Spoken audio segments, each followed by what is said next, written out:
Ibu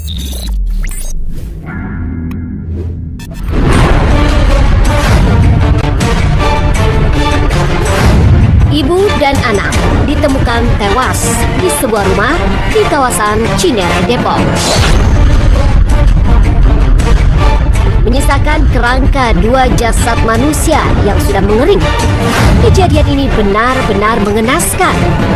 Dan rumah itu pun menjadi saksi bisu telah perginya penghuni rumah, sekaligus meninggalkan misteri dan bisa jadi memunculkan keangkeran. Good people, rumah yang menjadi saksi bisu kematian penghuninya juga pernah terjadi di tahun 2019 silam di Bekasi. Selain jasad yang mengering, juga ditemukan seutas tambang. Beredar kabar jika kematian itu dikarenakan gantung diri. Kisah mistis pun menyeruak subur, sekaligus memunculkan kejadian-kejadian di luar nalar. Seperti bertemu makhluk astral saat berada di rumah yang notabene memiliki kisah prahara berdarah. Gue itu nyarong hidupnya sambil main HP. Sedangkan kamar penghuni di situ tuh di depan mata gue semua. Jadi di samping ini jalan nih. Tiba-tiba ada yang duduk di samping gue. Gue kaget dong di situ. Gue pikir orang gitu, maksudnya entah siapa, temen gue atau gimana gitu, atau mungkin penghuni situ. Tapi itu sosok perempuan, Bang. Itu benar-benar maghrib. Itu sosok perempuan, dia lagi duduk. Hawa berbeda memang menjadi penanda tentang adanya makhluk astral. Hanya saja banyak yang tidak menyadari hal ini dan menganggap sesuatu yang ganjil tidak akan pernah terjadi.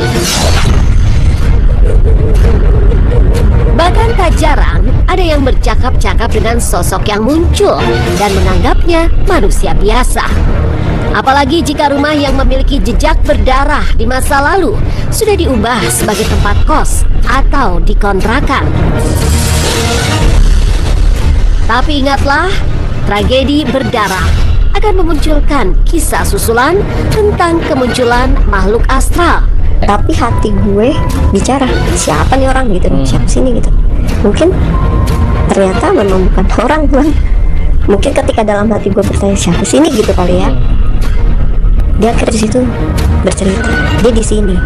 Gue masih nggak ngeh. Itu tiba-tiba dia yang cerita. Dia ngobrol, dia ngomong.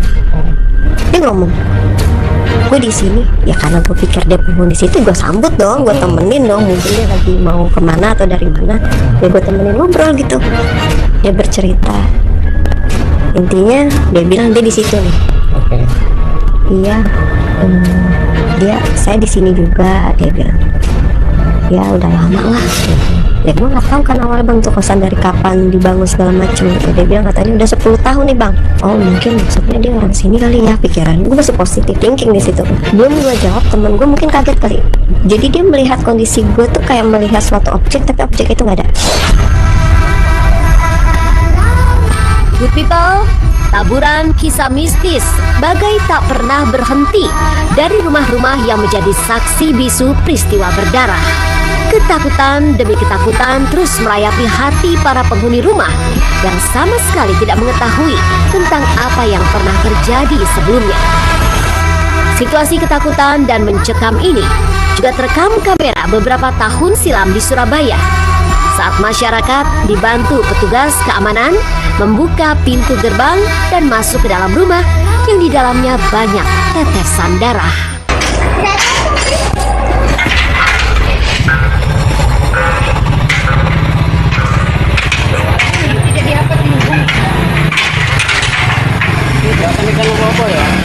Jangan pegang apa-apa, Pak.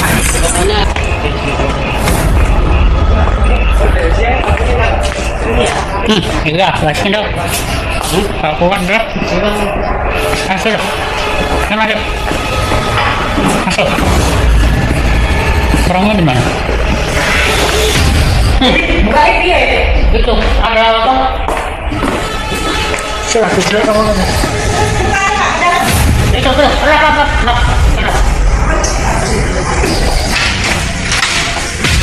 Nah ini.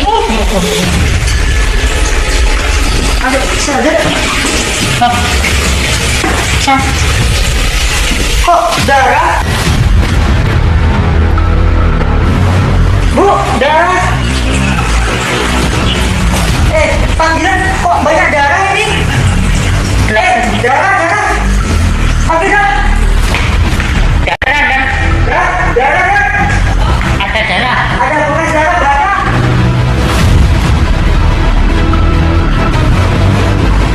Good people, kelamnya sejarah rumah memang menjadi faktor yang harus diperhitungkan. Sebab bakal memunculkan kisah susulan yang membuat jantung berdegup kencang dan juga menciutkan nyali tanpa kompromi bagi para penghuni barunya. Kalaupun rumah dibiarkan kosong, itu pun bakal memunculkan kisah mistis lainnya, di mana para makhluk astral berseliweran dan membuat orang-orang ditindih rasa takut, cemas, hingga penasaran. Kali ini saya ekspor di salah satu rumah angker di Surabaya ya teman-teman. Semuanya ini rumahnya, gimana rumahnya itu tempat satu keluarga di Banten teman-teman. Satu keluarga di pada tahun sekitar 80-an atau tahun 90-an gitu teman-teman. Di sini dulu satu keluarga dibunuh sama orang perampok atau apa teman-teman. Yang konon katanya rumah ini sangat angker ya, sangat angker.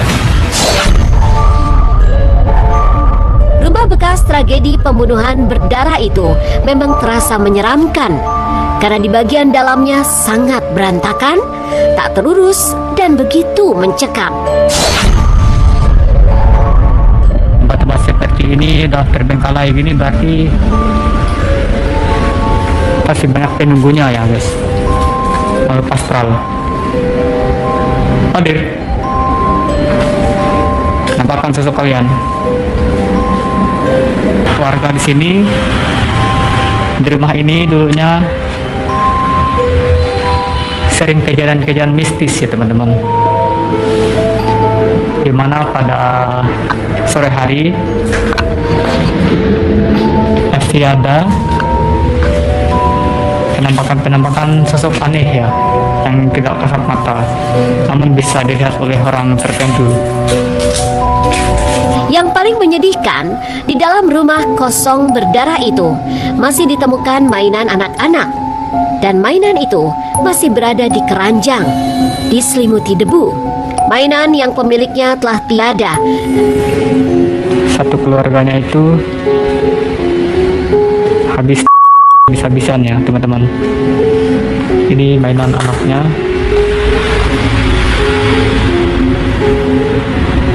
Masih banyak mainannya. Kasihan banget. Nggak tahu nih anaknya umurnya berapa. Itulah tadi kisah rumah penyaksi prahara berdarah. Selanjutnya